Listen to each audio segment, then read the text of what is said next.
সুপ্রিয় দর্শক বৃন্দ, আসসালামু আলাইকুম। আমি আজকে জিটিএন এর বিষয়ে কিছু বিষয় নিয়ে আলোচনা করব। জিটিএন একটি আমেরিকান কোম্পানি।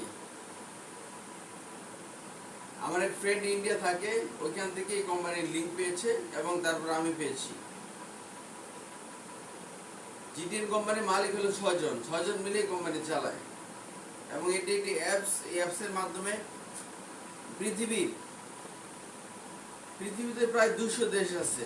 যে কোনো দেশ থেকে এই জিটিএন এর আইডি খোলা যায় এবং যে কোনো দেশ থেকে এই জিটিএন এর মুদ্রা নেওয়া যায়, লাভটা নেওয়া যায়। এই জিটিএন খুলতে আপনাকে ডলার দিয়ে জিটিএন খুলতে হবে, সেই প্রসেসিং আমরা করে দিব।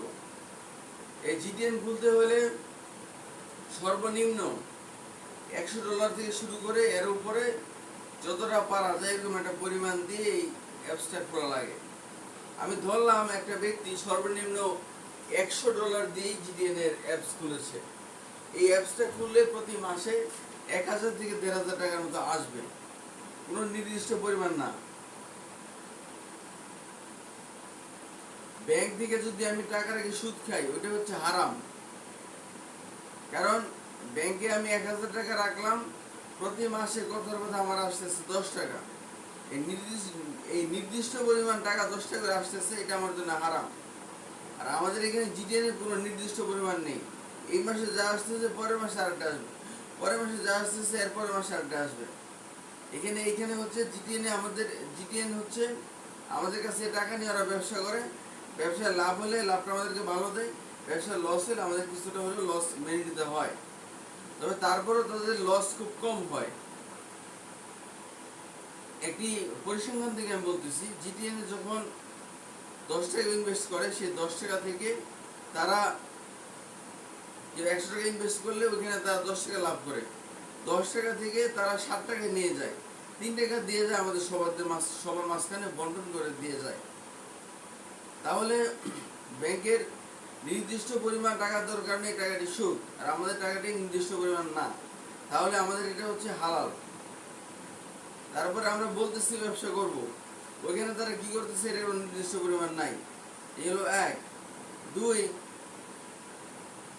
তাদের ওইখানে লস হলেও আপনাকে লাভ দিবে, আর আমাদেরকে লস হলে আপনাকে কিছু লস মেনে নিতে হবে। এরকম কয়েকটা বিষয় আছে, যদি সামনাসামনি বলা যায় তাহলে আপনাকে আমি বুঝাই বলতাম। এই হলো জিটিএন এর ব্যবসা। আবার কেউ যদি ইনভেস্ট করে, তাহলে ইনভেস্ট করলে একটা হলো প্রতি মাসে লাভ। আমি যেটা বললাম, 1000 বাংলাদেশি $100 ইনভেস্ট করলে প্রতি মাসে বাংলাদেশি টাকায় 1 থেকে 1500 টাকা নিয়ে যেতে পারে। মানে 12,500 টাকা ইনভেস্ট করলে, এটা হচ্ছে সর্বনিম্ন, এটা করলে প্রতি মাসে 1 থেকে 1500 টাকা সে নিয়ে যেতে পারবে। এটা হলো একটা অপশন। দ্বিতীয় অপশন হলো কেউ যদি ইনভেস্ট করে এইভাবে 15 থেকে 16 মাসে লাভ সহ একবার নিয়ে যেতে পারবে, প্রতি মাসে মাসে সে ডাবল টাকাটা পাবে। আবার কেউ যদি এমন করতে পারে যে একটা ইনভেস্ট করে, নিজে ইনভেস্ট করে জড়িত হলো, পরবর্তীতে অল্প সময়ের মধ্যে আরো 6 জনকে ইনভেস্ট করাইলো, তাহলে তার এই টাকাটা একবার ডাবল হয়ে যাবে। এরকম একটা অপশন আমাদের রয়েছে। যাকে আমাদের মালিক হচ্ছে মোট 6 জন, এরা মিলে কোম্পানি চালাচ্ছে। এদের সবাই হচ্ছে আমেরিকান নাগরিক। তো আলোচনা এই পর্যন্তই। সবাই আমার জন্য দোয়া করবেন। আসসালামু আলাইকুম।